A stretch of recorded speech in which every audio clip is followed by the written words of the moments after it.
Well, hi there, everyone. Good to see everybody. I'm glad that we got a good turnout today. Thank you very much. So let me get started.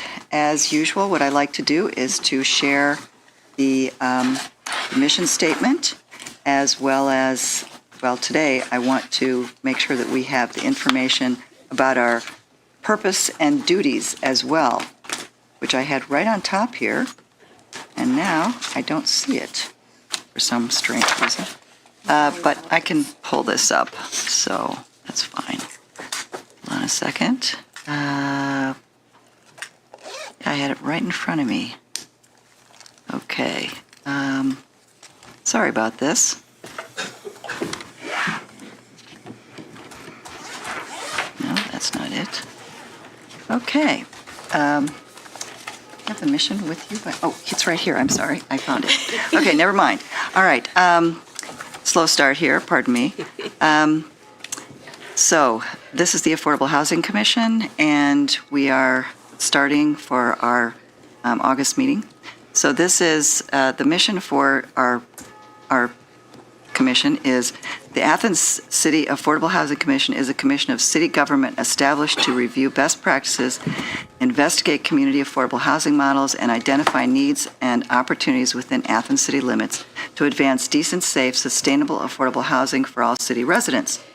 The commission is tasked with providing advice and guidance on measures and policies that influence access to and needs within the local housing market. It's important to say that affordable housing does not mean just low-income housing.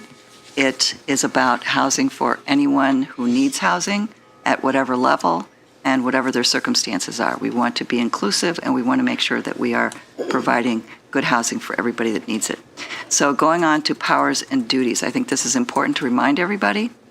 Our job, per ordinance and per our bylaws, review and make recommendations to the Athens city government on policies and procedures related to housing issues, including but not limited to zoning plan and implementation, fire, police, and safety services, recreational services, housing code enforcement services, City of Athens transit, streets, and parking services, utilities services, water, sewer, garbage, and recycling, existing programs and needs, safe routes to schools, and Economic Development Council.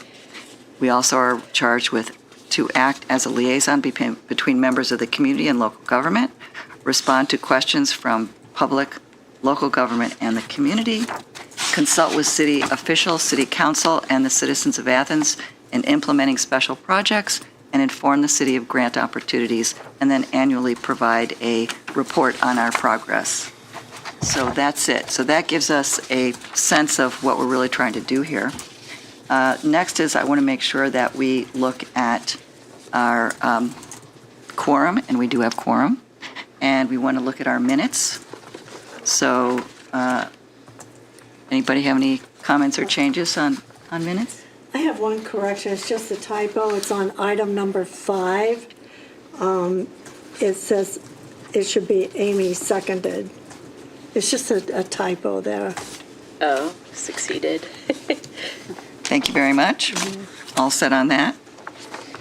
All right, so if there's not anything else, why don't we move to approve the minutes as amended? I will move. Second. Thank you. All right. Can we have a vote? Aye.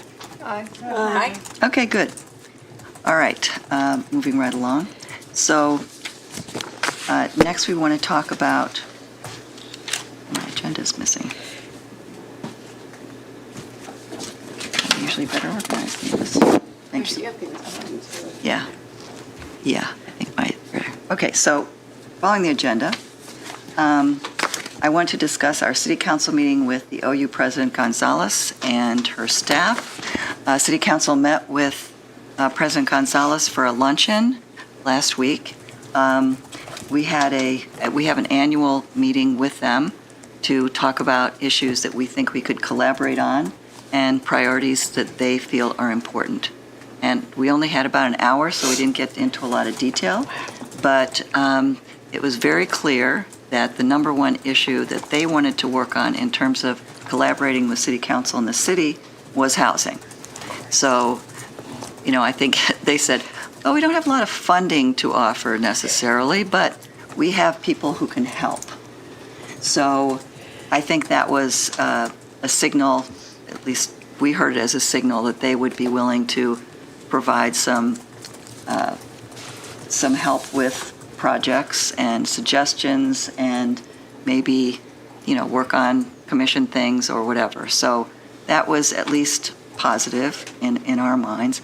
They're concerned that not only are there students living in safe places, which of course parents especially really want, but they also want to make sure that their executive staff as well as their administrative staff and everyone in between has a good place to live, whether they're renting or wanting to buy a place. So we need a lot more housing of all different kinds, and that's what we're charged here to do, is to provide some advice on that and support the city and other commissions like the Planning Commission to help. Do you want to add something? No, I was just making notes for thank you. myself Okay. for later. All right. Okay, so next we're going to talk about other city updates. Megan, do you want to talk about all the projects the city's doing that might want to know about? The main thing that I can think of is the Welcome Home Ohio grant funding that we received from the state. Just wanted to update the commission on kind of the progress on that. We have been working through a lot of site selection work with our developer, and it's just tricky in Athens to develop housing. And so we think that we finally have a site where we can locate all of our 8 townhomes that we are charged with providing with the first round of funding. And we're working right now with that property owner to work on a purchase. One of the lots is owned by a private property owner. And so I'll update, hopefully that's a successful purchase. We are hopeful that it will go through. And then just as a reminder, the city received $2 million from the state in order to build 8 affordable housing for purchase units. And since the city will be the one selling the homes, we will take the sale price and put it back into the fund in order to continue building additional affordable housing. It is not a 1-to-1 return. The construction price equals out to about $250,000 per unit, and the state has a maximum sale price based on our Athens County's 80% AMI of about $175, $180. So we do take a little bit of a loss on that sale, but we will be able to put back that $175, $180 back into the fund in order to continue building new housing, which Phase 1 will hopefully be the site that I'm vaguely discussing, and then we're looking at least at Phase 2 of working with Joe Recchi with the Ridges redevelopment and locating additional units there for kind of our Phase 2, and then we'll just see what money we've got left and where we can keep growing. We will run out of money eventually, but we're excited for at least Phase 1 and Phase 2, and really to impact the community with these affordable for purchase housing. So Yeah, that's a very exciting program. Mm-hmm. I'm really glad that that's working out. Megan, are there stipulations on when you sell the property, what that money can be done with? Like, I know the Welcome Home has rules Yeah. and guidelines, but are there guidelines about what you're allowed to do with the money once you have that fund? yeah, I don't believe so, but I will Okay. definitely double check. Okay. Yeah. Good to know. Yeah. So there could be some other options that could be looked at, maybe. Cool. I think we would probably like to make sure that money continues to go to housing. Yeah, absolutely. Yeah. So Yeah. we'll see. That might be the one stipulation. That may be the one stipulation. Oh, no, yes. that's great. Yes. Yeah, Yes, yeah. I certainly. just there's some articles that I've read about different models for building and like partnerships, Okay. and they, under Welcome Home that wouldn't work, but Yeah. are there something more flexible maybe? So Okay. I'll definitely look into that. I Okay. can report back. cool, and I'll send you what I've seen Awesome. as well. Okay. Thank you, Thanks. Amy. Great, thank you. Okay, well, I think Megan pretty much covered it, but I'm gonna add a couple of things, and that is the good news that the City Council is looking at changing the parking for the parking garage so that all of you can park for free during the day as well as in the evening, anywhere you want to, in the parking garage. Only for commission business. Well, yes, Yes. yes. Yeah. Yes, only, Sorry. yeah, No well, use. yes.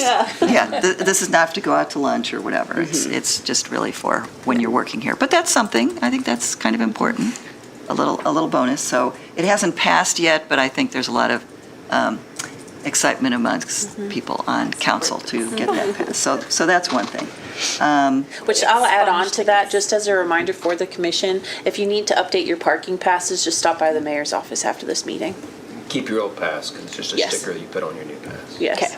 Zach learned Yes. the hard way. Yes, we talked about that beforehand, and I learned the hard way too. I got ticketed because I did not update it. Yep, I know how that is.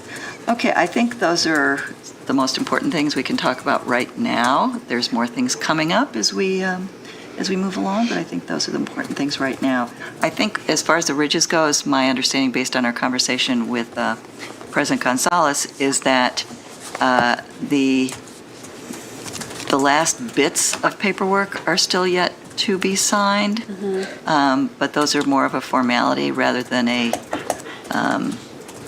hoop to get through. So I think we're just about there. I think Joe Recchi reported that it's like title work that needs to be finalized. I'll say don't quote me on that because I know it's a very complicated project, but I believe he mentioned something about title work. Right, but it's not like somebody can vote against it now. It's just getting the last little bits of paperwork done. So, I'll say Joe Recchi did meet with city staff to talk about zoning for the ridges to make sure that we have that in place for when they're ready to start developing. So we are looking at the best options. He's going to give us a list of all of the potential uses so we can make sure the zoning accommodates everything that they need at the ridges. So great. Yeah, we want to make sure that we're all covered because, and I double-checked this, it did say 700 potential units. That's a lot of housing. That's a lot of housing. Yeah. And again, want to emphasize that this is not going to be just one level of housing. We've got single-family homes, we've got apartments, we've got condos, we've got some artist lofts that are going to be, there's going to be some shops down in the main floor of the historical building and whatnot. So I think that it's going to be an exciting thing. I wish it would started last year, but it seems to be moving forward. Okay. Shay, do you have anything you want to add? I do not. We didn't have a BZA meeting last month, I believe, so I don't have any updates. Okay. All right, moving right along. Okay, we like to keep this to an hour if we possibly can, so I like to run a tight ship. Okay, so next we want to talk about progress on projects and goals. So the nominating committee, I believe, did meet. We did. We did. Yep. We met, we discussed some ideas for filling Kimberly's space.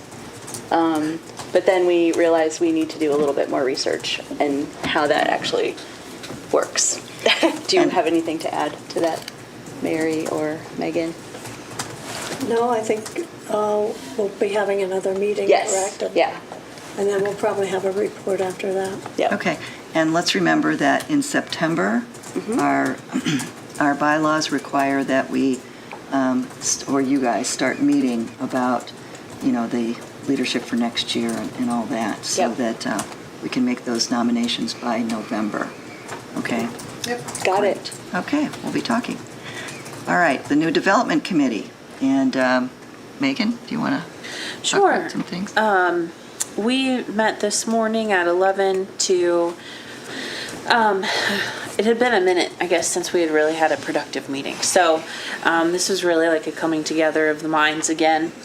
And we did discuss kind of our scope and housing issues both within the city and the county, and what our role with those could be. Related to specific opportunities to add housing options, we reviewed ADUs, townhomes, the Welcome Home Ohio grant. I updated the group on that. We also talked about the housing specifically in the Plains and the LIHTC projects that we have seen here in the city of Athens particularly. And then we kind of started talking about opportunities to collaborate with the university and opportunities we may see, I guess, project-specific ideas for that and how to best engage Ohio University staff. And then another agenda item that we had that we didn't get to talk through was looking at the Oakmont Phase 3 site and really next steps for pursuing potential future development of that property. We'll continue that discussion at a future meeting. We want to make sure that Mary Abel can join us for that. She's been a big proponent of that, and she'll be out of town next month. So we'll continue talking about opportunities to add new housing options, and also start discussing potential projects for collaborating with OU on housing issues. Great, thank you very much. So, and I wanted to get with you about, because I had gone to a conference back in May, I guess it was, a while ago, and there were some ideas that I wanted to talk about in terms of new development, but we can talk about those later. I'll share some of the things you're already doing, and then some of the things that they mentioned there. And so, if you want to grab that. Sure, thank you. You know, we can talk about it later, and I actually would like that back, but Okay. we can talk about it afterwards. All right, let's see. So let's talk about anything else you want to. I don't believe so. Did I miss anything, committee? Okay. Great, okay. Well, with President Gonzalez saying that they really want to collaborate with us, and I think there's a real interest there, that there's some real opportunities. So maybe we can get Megan to be the person who connects with folks there and see what we can move forward with as we move along. Okay, the next committee is the neighborhood revitalization, and we have two items on there. One is the vacant property ordinance, which Andrew Chicky has proposed, or is proposing, in the middle of proposing, and he has suggested that, or he has asked that the Affordable Housing Commission please take a look at it, but I'm going to wait for that until we talk about the resolution, which we've been discussing for a few meetings now. So I wanted to talk about what I had in mind after all of this and how I see this playing out. Let's see.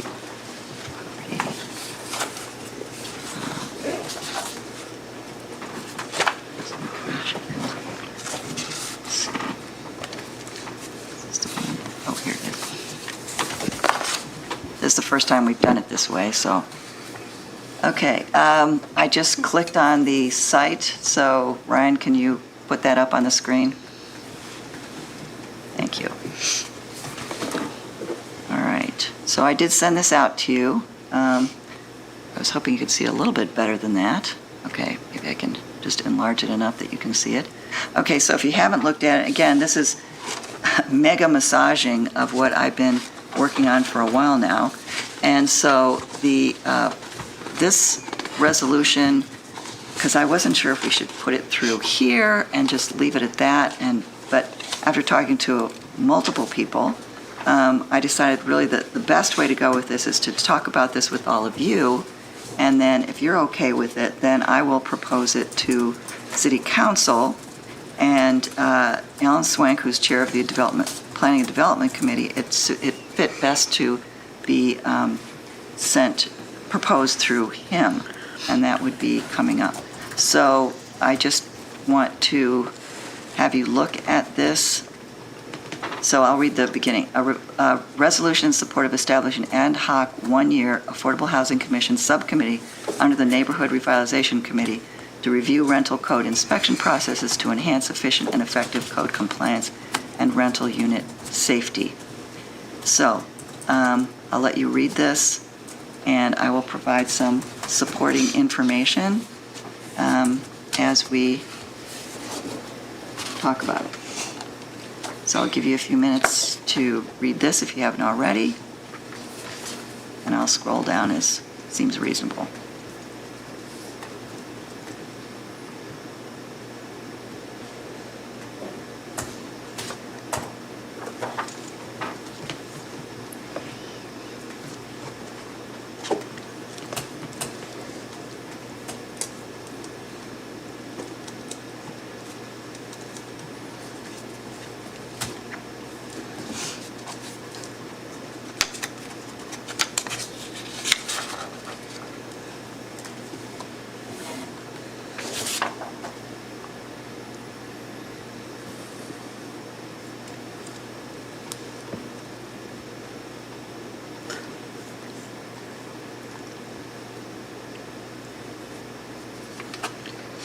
If I'm going too fast, let me know.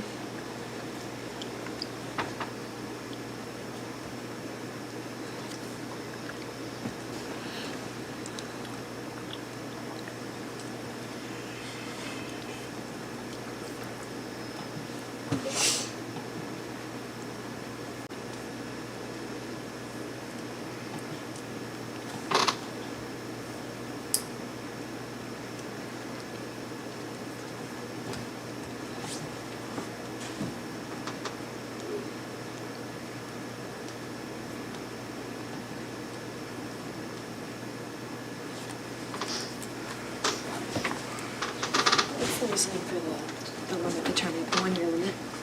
I'm sorry, what? The 1 year limit? Yeah. What's the reasoning for that? Well, Does it that's. have to be a 1 year limit? Well, it's kind of a normal process, and honestly, I don't think it should take any longer than that. And also, I'm concerned that I don't want this to be an ongoing, monitoring of what code enforcement does. I mean, if something out of this results in an additional kind of committee of some kind, that's fine, but really, it shouldn't need to be more than a year. Got it. So, and this is what we've normally done with ad hoc committees, it's a year. Okay. So, I guess, can you help me understand the difference between just the Neighborhood Revitalization Committee meeting and working with these representatives that you're recommending for the subcommittee in order to collect that data themselves rather than creating a whole new subcommittee to do the work? Is there a limitation for the Neighborhood Revitalization Committee, or I guess, can you help me better understand that? yeah, I think the Neighborhood Revitalization Committee has lots of different tasks that they can work on. Like we're working on, neighborhood cleanup and some neighborhood activities and other kinds of things. And also the kinds of expertise and the attention and concern about making sure that we have stakeholders really in charge of this, I think makes this really important to be a subcommittee, and that's why I really want to make that, I think it's really important to do that. Okay. So you see the benefit of creating this subcommittee as the members having more control over the output rather than the Neighborhood Revitalization Committee being the one controlling the output? No. Okay, so the subcommittee would be working under the guidance of, and of course, the whole, commission, but they would be looking at what's happening, but not necessarily be intimately involved with everything. Okay. So that way, they can, if the person who is the liaison to the subcommittee would be reporting on how it's going, and if, we're not happy, we can say, do this or do that or whatever. So that's kind of the intent of that. I guess, logistically, is it not possible for the Neighborhood Revitalization Committee to do this work themselves and consider it a project? I honestly don't think that I think I want to emphasize that the people who I think need to be on this are a student renter, a code-compliant landlord, an experienced renter advocate, a research consultant, city council member, and members of the Affordable Housing Commission. So each of these people have a specific expertise and are part of the stakeholder group. So I think that it's important that they have the autonomy to really focus just on that. And I think that will make it work much better. And by the way, I have a few people who have volunteered already that want to be part of that. People who fit these different categories and have some expertise to offer. Okay. And I guess then just one off topic, not really off topic, sorry, not related to the structure. The research consultant at term, I feel like is kind of vague. Is it like a statistician? primarily, yes. Okay, I didn't know if it was like data or policy. Oh, both. no. We're talking Okay. about data. Gotcha. Yeah. I want somebody who can, I will say that a couple of things that I thought would be helpful to do, because I worked with Rob Delatch when he, on the pedestrian accessibility committee, and he said he doesn't have time to do that role here, but he would be happy to do some GIS work for us, and which sounds really exciting. So we talked about maybe doing, he could, and he's done some of this already, he could do a GIS map and then put together all of the rentals on there. And then you can, if we can work this out, and I think it's possible, you click on that and you have sort of a Zillow thing. You can go to the website and see what it looks like, all that kind of thing. So that's one of the things I think that could be really helpful as part of this project. He does that for free?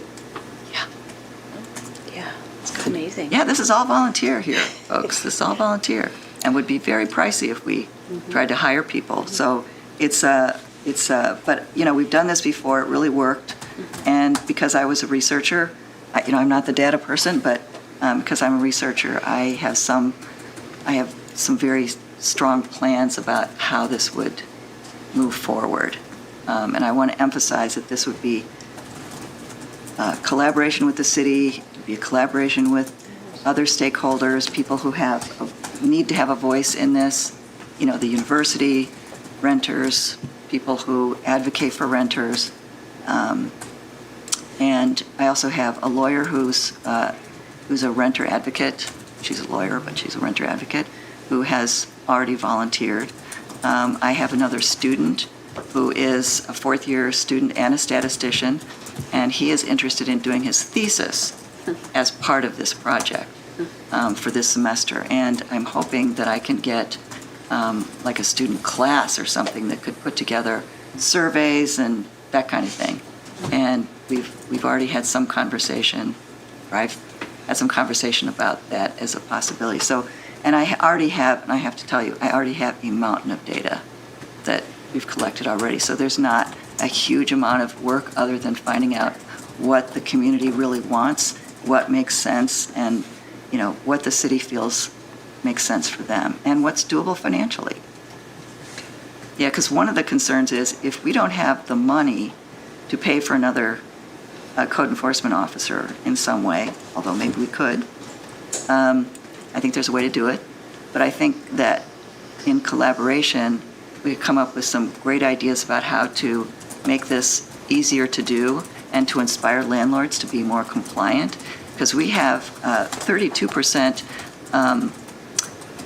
re-inspections. That's a lot. It seems like if we could have that be an easier process so that the landlords are less likely to want to be re-inspected, then that would cut the work down for the people we already have. So I think that's an important component to this as well. I want to emphasize that only 76% of the rentals were inspected in 2024, and they're supposed to be 100%.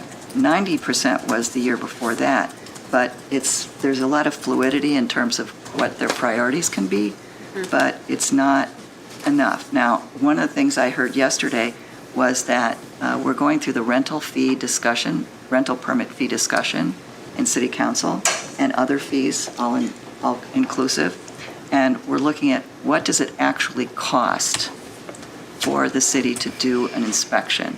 And if we can use those numbers, we can more accurately see, what it actually costs and how we can support that service.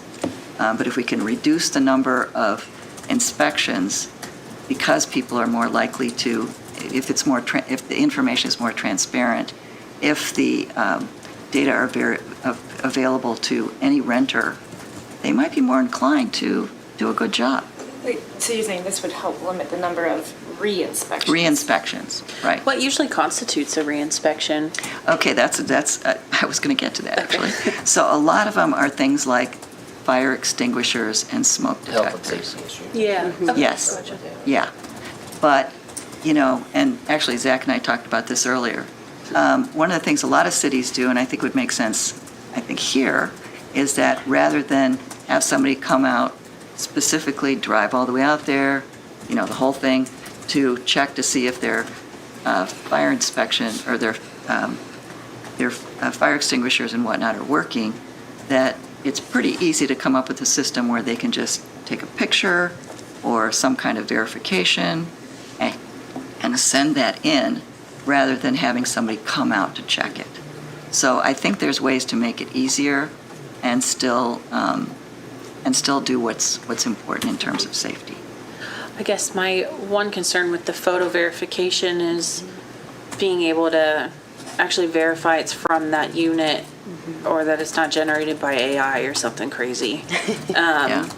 So I'd be interested to hear what type of platform ensures an accurate photo. Right. And Zach, do you want to speak to that? Yeah, so, we've done it many different ways. So we do accept photos or video, you actually can hear the audible sound. Yeah. There's been cases where they would start the video from outside the unit and Okay. walk into the unit.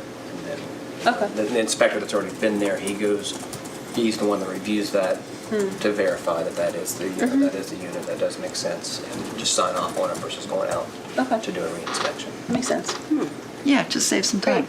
And, there might be other things like that we haven't thought of or whatever, but I think it's, this is the kind of process where we can look at those kinds of things. So I have a question. Yeah. As it pertains to this subcommittee, what's the reasoning for it to be here and not at city council level? City Council doesn't do that. So they would never have a subcommittee? No. And this doesn't fit within any of your committees? No. That seems odd to me. No, that's what commissions are for. I mean, we have committees, and we review we review ordinances, but we don't have working committees. That's what commissions are for. And ad hoc committees. I think So is that generally, your question? Why is this not an ad hoc committee of Yeah. of city council? Yeah. Well, there have been ad hoc committees that City Council has formed, but because we have the Affordable Housing Commission that specifically charges us with this task, it makes the most sense to be under us. Anything that this committee proposes would have to be approved by City Yes. council? city council. Yes, Yeah, so they're just recommendations. yes, what we do is give recommendations. That's what, most of the commissions are just there for advisory purposes and to support the work of the administration. And who chairs the committee? When I look at it, is that voted upon by the folks that you have listed that would be a That's part of it? Yeah, that's normally how it's done.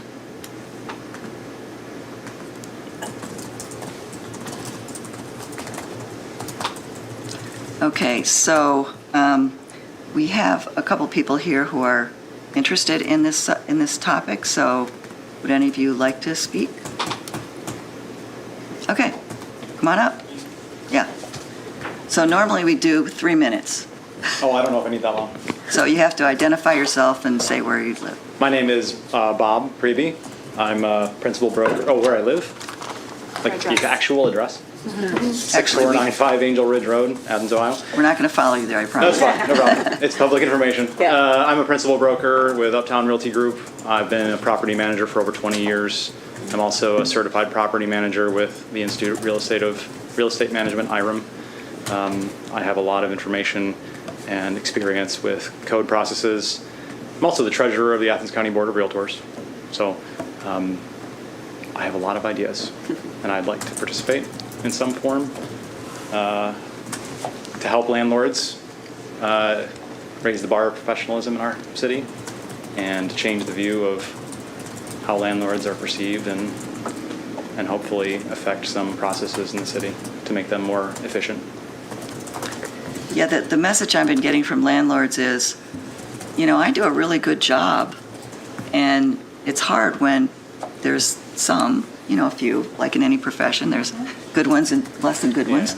So if we can bring up those people to be inspired to do better, it's good for all of us. Yeah, most articles So- you read in the newspaper in Athens, it always starts with terrible things about all the landlords. It doesn't name landlords, or it might name all landlords, but it's just landlords as a group demonized. A lot of times that's reasonable. A lot of times I feel like maybe there needs to be more to the story there. And maybe there's some things that can be done to help that process along. So I'd be happy to volunteer. Great. And I've talked to Bob a little bit about some of his ideas, and I think they sound great. So, Also, can I ask another question? Since I of have 10 course, minutes? yeah. Did we ever get a housing study for the city of Athens, Athens County? I know Molly, you talked about it a while ago. Yeah, that's for Athens County. Well, yeah, we have that. You have the whole Athens County study completed Yes. for all areas, low income, residential, commercial, just the whole deal? Well, I believe Athens County Foundation did that one, didn't they? Yeah. Yeah. Well, Voynich Okay. School So I did don't- one. And did it yeah. zero in on the city as well, or is it the whole thing? I believe that one is for the entire county, not city specific. Correct And me is, if I'm and is wrong. that where you're getting the information for your Affordable Housing Commission as far as how to direct things and what kind of things you want at the ridges and, the Well, development that's, process? it's important to have that. And I think, Because we've been talking at the Realtors Board that we have a grant that's available to us from the National Association of Realtors, $7,500, and it was to put towards a housing study. And I didn't know if any communication had gone to any of you for that. They I even did. spoke to us. Yeah, Okay. I did send out a message about that, and no decision was really made about it. So, Okay. but yeah, Was the decision not made because we had just received the one from the foundation? That was countywide? perhaps. And with the Board of Realtors, was this specifically for the city that they were It going was to do? it was generic. Yeah. for $7,500 the Oh, National to do Association of it Realtors with- would yeah, with it, what you provide want. for Okay, any kind of gotcha. housing study. So we have a housing subcommittee for age-friendly Athens County, and they have been talking to Carrie Pigman about focusing in on some data points that weren't focused in on the overall Athens County study, which is linked on our commission website. Thank you. So I'm aware of that. Okay. That some people in the age-friendly subcommittee have been talking about it, but no one's pursued anything. Well, maybe it's time. Yeah. Okay, well, Yeah. that's it. Thank you for your time. Thank you. And Bob has some great ideas, by the way. Like I said, I think he's really got. Anyone else want to weigh in? Okay. Thank you. Solvay. Yes. Oh, sorry. Oh, Later. We'll Okay. let them finish. Hello, my name is Andrew Guidarelli. I'm a member of the City Task Force for Pedestrian Accessibility and Bicycles. Okay, wait, So a I'm lot so of you. sorry. Can you say your name again and your address? Yes, Andrew Guidarelli, 8 North Lancaster Street. You wanna Literally in spell- the process of moving to West Union Street, so I kind of have 2 addresses right now. you want to spell your name for her? 'Cause Yeah, she's- G last as in name. golf, U-I, D as in Delta, A-R-E-L-L-I. Thank you. Got it. So I just want to speak a little bit to some of the frustrations I've had. I've lived in Athens for a decade, and I've probably lived in 4 or 5 different places ever since I moved off campus when I became an upperclassman, and now I work for the university. Obviously, the biggest problem is that there's just not enough housing in Athens, which is not exactly directly what the rental code inspection committee you guys are thinking about forming addresses, but it is obviously a huge problem that I'd like to see the Affordable Housing Commission work on going forward. My last place that I was living at last year, I wasn't able to renew it, and I didn't find that out until spring because of a couple complicated things that happened with that. And it took me until beginning of July to actually find a place, because my only option was to go live on the periphery of town in a place that wasn't walkable to anything, and to pay $1,200 a month to do that, which is way outside of my budget. So if you want to find something that's even like relatively good, you have to go through Facebook groups, make phone calls, cold calls. It's almost impossible to find something. If I wanted to pick up and move to Pittsburgh or Columbus or anywhere, I could just find an apartment on a whim and have the neighborhood and nearly even the street that I want. But in Athens, you can't do it. It's basically impossible to find housing.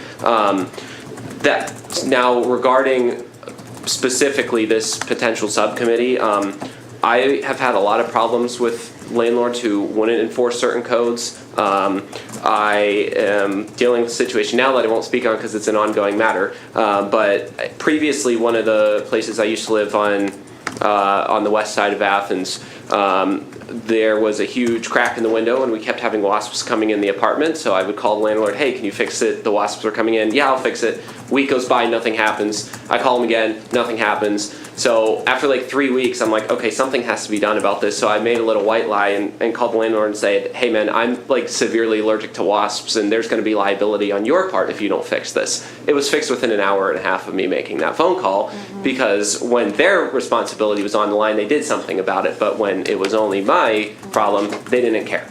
And it's stories like that you can ask anyone who's ever been a renter here has dealt with something like that, or at least not anyone, speaking a little pejoratively there, but a lot of people in Athens who have stories like that. And that's where some of the bad reputation against landlords that the previous gentleman was speaking of comes from. I've rented a lot of places and not all of them have been bad experiences. I recently rented with Best of Athens Rentals and had a phenomenal experience with them. They were super nice, always listened to my concerns. So I do agree that, that's not always the case. But I think that having a proper enforcement method to make sure that landlords are following codes and are treating their tenants in ways that, is required by law and that's right to do for what's the right thing to do, I think will help a lot of this problem, as well as actually obviously making sure we build more units because that's actually going to help people find places. And if they end up in a situation like me where they're having to move not a year in advance because they're a student, when they're not a student, then it'll create more options and competition and make it better for everybody. Thank you. Thank you very much. Okay, any other comments out there? We're good? I was just in a meeting earlier today about how in Athens, like with the student population, you really have to secure your rental 18 months before you plan to move into it. So I hear you on that. That's Which a big perhaps problem. I'd like to see something that you can only rent it out so long in advance should be a rule or something like that. I'm not sure. But Yeah. Well, we'll if you're a see. transfer student or something like that, or you're not going to find any. Yeah. Oh, it's tough. So I also wanted to mention that from the 2024 Code Enforcement Annual Report, their goals, and this has been ongoing essentially, are things like work with property owners and businesses to bring forward building improvements for the betterment of the residents of the city of Athens, continue to address any and all code and violations in a timely manner, continue to review code staffing requirements and bring them in line with work demands, departmental directives and objectives, address the increasing levels of rental inspections in a timely manner, and aggressively work towards reducing rental violations. So this is clearly supporting, as our commission is required to do, working with them to try to help them meet their goals. If they don't have enough time to do their regular day-to-day stuff, they certainly don't have time to analyze strategies for how to make it better. I think, so we're just trying to be some legs to help them out. With code enforcement, or have there been any conversations with the code office that they feel this is stepping on their toes? Yes. There has been some concern about that, but I've made it abundantly clear that this is not intended for that. This is a collaboration. And I think that the last time I talked to the mayor, the impression I got was that he was seeing my point of view. I did send this out for them to look at, and unfortunately, David Riggs was on vacation, came back, and got sick. So I haven't had a chance to talk to him since he came back. And the mayor had a chance to look at it, and I said, if you don't have any concerns, I'll give you a week. If you don't have any concerns and you're fine, then I will, if you don't get back before the meeting, then I will take that as you're okay with it. So. The mayor has been traveling since last Wednesday too, so I'm not sure how much access he has to his email. Yeah. And I'll add that when this was initially proposed, the city's perspective was that the code inspection process is a part of the executive branch. It's under the mayor's purview. It's his responsibility to work with his staff to make sure that standards are being met and that process is served all parties involved, and that this proposal and involving council in that discussion is crossing that boundary between the legislative and the executive branch. So those comments have been shared and discussed. Yes, and we had that conversation, and, you know, I understand his concerns, but it's very clear in our mission and purpose for the Affordable Housing Commission that we very clearly are there to advise, not to tell anybody what to do, not to step on their toes, but to collaborate with them to come up with some strategies that would work. Since this has been a conversation, certainly since the comprehensive plan in 2020 very clearly states that there are issues regarding the code office not being able to do all the things that they would like to do, and they've continued to have the same kinds of requests to do that, or goals to do that, even up to this past year, and did actually worse last year than the year before.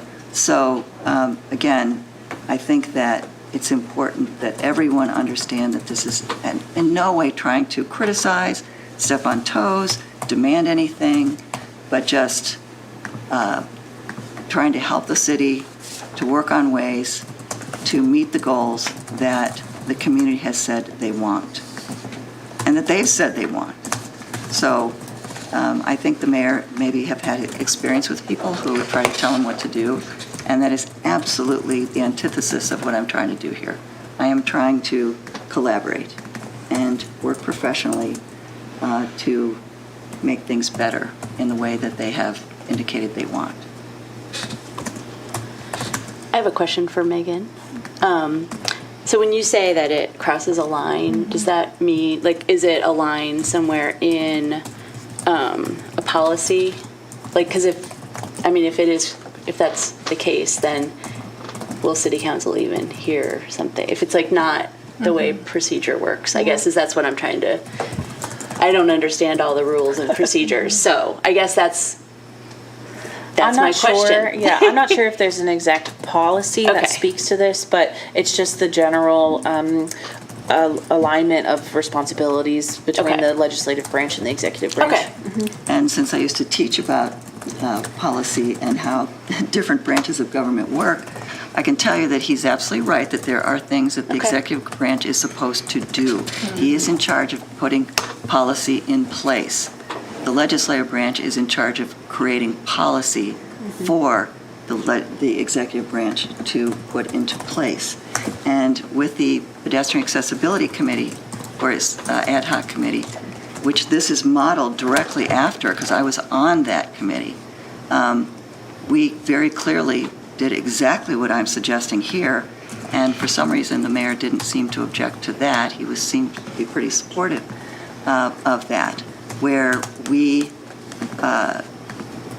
did a lot of surveying and working on how we can make better decisions about accessibility strategies throughout the city. And we got a report together that I thought was frankly very good. And now you guys are working on the follow-up to that, which is great. But your committee started from the Accessibility Committee. So this is really just the same thing, so that it's certainly a model that we've already used. And I'm just trying to take another topic having to do with city work that has to be done, and so that we can move forward to make another part of our city government work better, advising only. So I have asked this before, and I just want to make sure that I understand clearly, because structure is important. Code enforcement reports to who? The mayor. The mayor. Yeah. They report to the mayor. Right. So if there are things not being done, that's something that falls under him, correct? Yes. So I think for me, what gets hard in this and what seems different for me than an accessibility committee is that you have folks who are employed by the city. I'm assuming they're city employees, right? Mm-hmm. Who probably have direct reports, and then there's, I'm guessing, the director of all of it, safety, maybe however the structure works. I don't know what what it looks like, right? But ultimately, somebody has to answer to the mayor. Yes, of course. And so I guess what we're saying is, and I know that you are approaching this in a very collaborative way, but what we're saying is this is not going well and it's not being done well and it needs to change. This has been in the comprehensive plan as the city-wide, which the mayor did approve of that comprehensive plan, and so did the staff and everybody else, and they all said it's not going well. So we're not saying it's not going well. We're saying the city has already said it's not going as well as it could. Okay. And the data show that it's Okay. not, they're not meeting code. So why aren't they creating an action plan and why are we? We are not creating an action plan. We are creating Recommendations. an opportunity to collaborate on an action plan Yeah.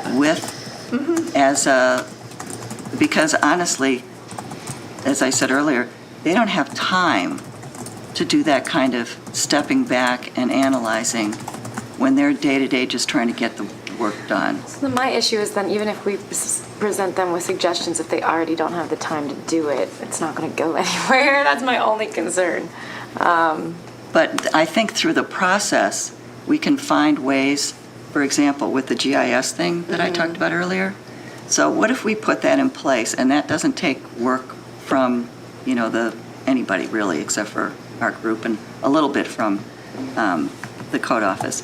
But if we put that in place and that reduces the number of re-inspections, they'll have more time.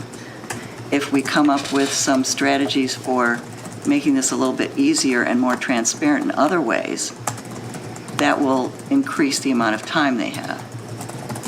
Madam Chair, Yeah. the inspection rental situation in the city has been discussed at city council and throughout for many years. So this is not anything new in terms of discussion. And we all know that really the rental business in the city of Athens is really big business.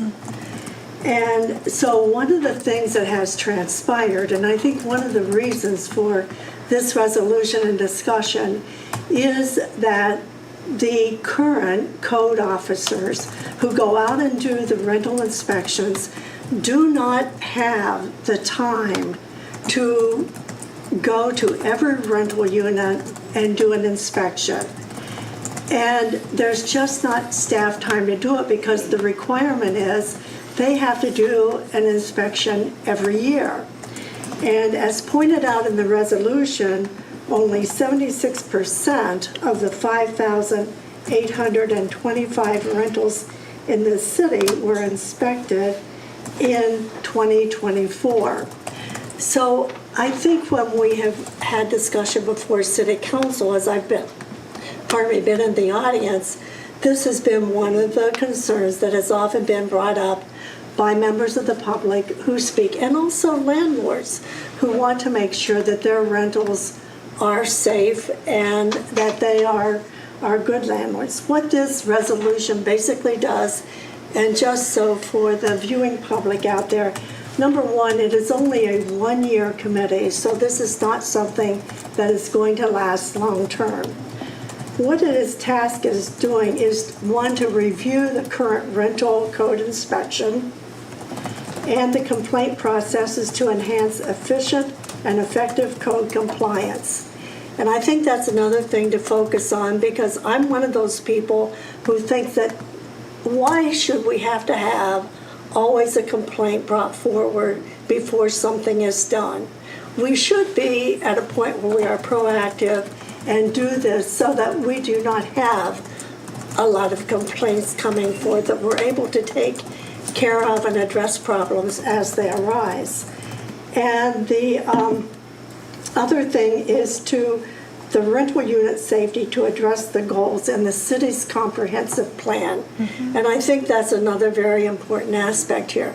So I do not know all the things that can be done, but I do believe there has to be better ways through technological aspects that may be helpful to the code enforcement office. there may be other things that the committee could look at in terms of what other cities are doing that have a similar situation. Because we're certainly not the only university town that has to deal with a large number of rentals. So how can it be done more efficiently? How can it be done more effective? And I think that's really what this resolution gets at.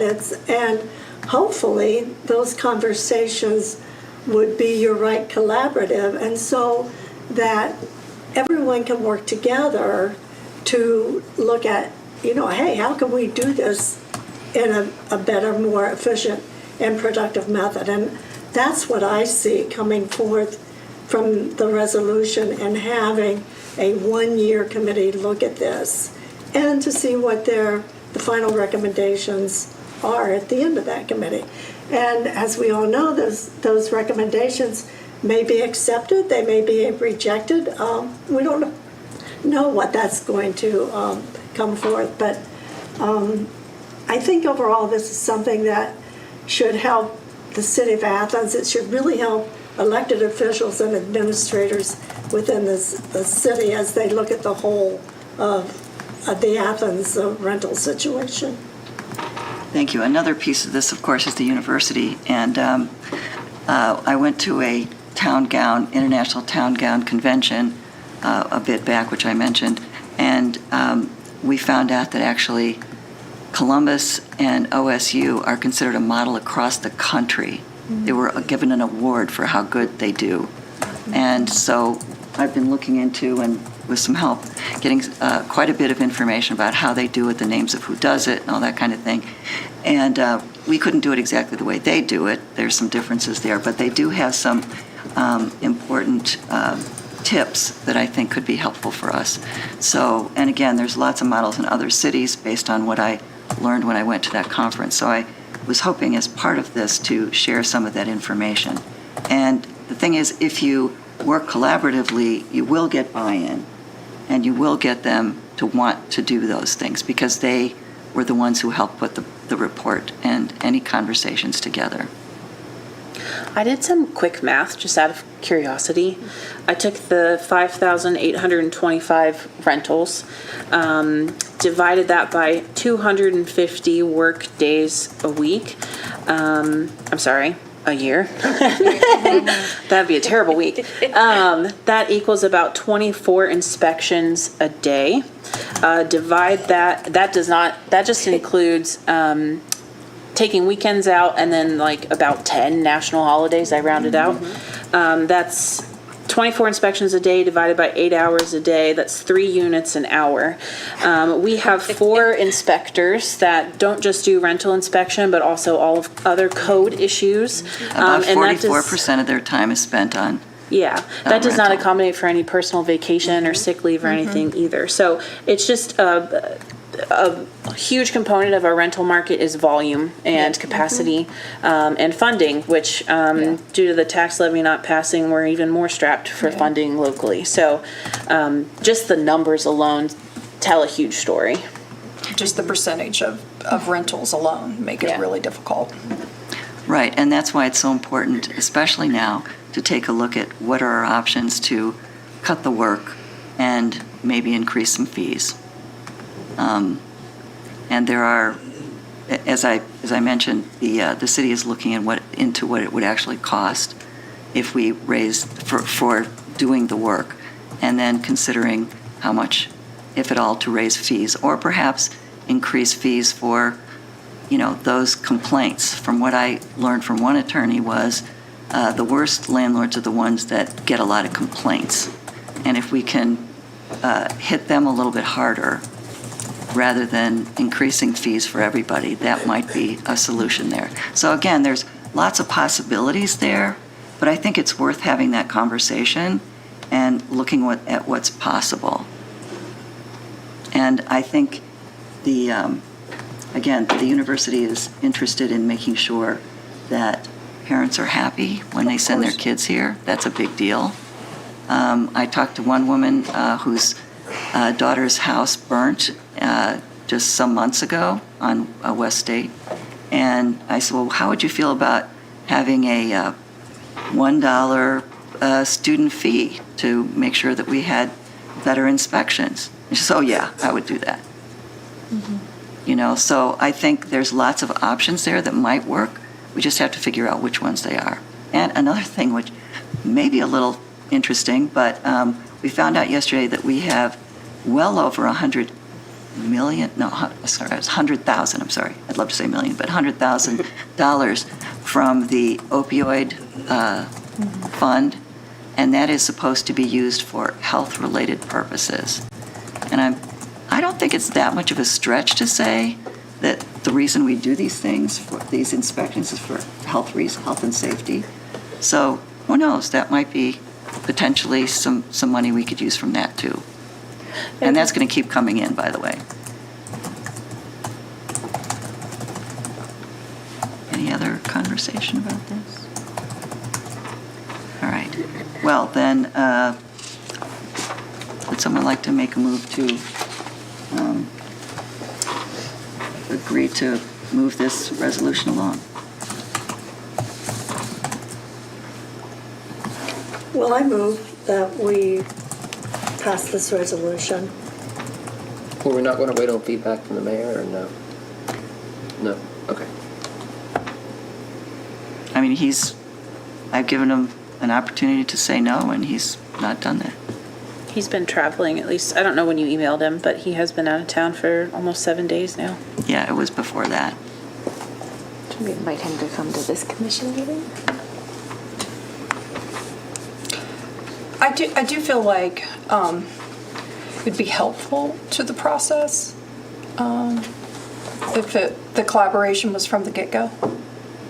You know, but if you feel confident, I'm not questioning your word, I just don't have a super strong sense really one way or the other. Him not responding isn't really helpful. I don't know. And you would know him far better than I do, and have worked with him more than I would have, but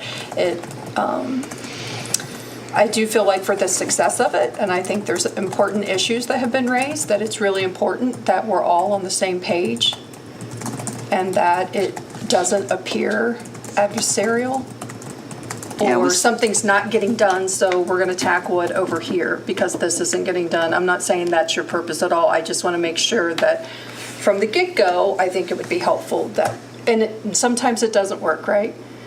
We don't live in a utopia, and we'll still have to vote, even if we know how he feels. Okay, any other comments? All right, so was there a second? I'll second. Thank you. All right, so I guess we need to take a vote on this. And all the ayes, raise your hand. All those in favor? All in favor?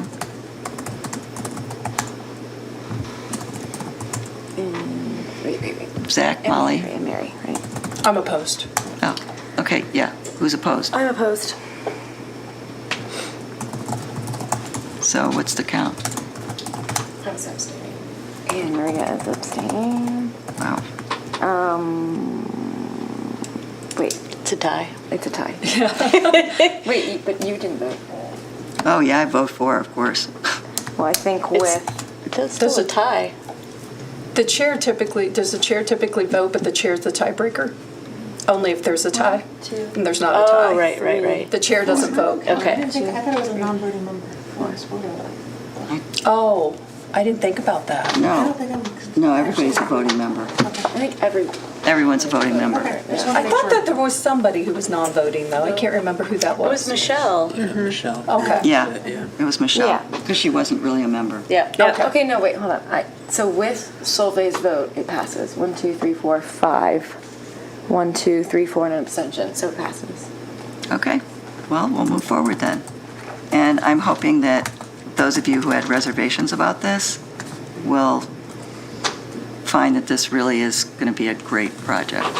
So, and I'll do all I can to make it move forward in a good way. And it's not to my initial question, it's 1 year. It's only one. All right, so let's see.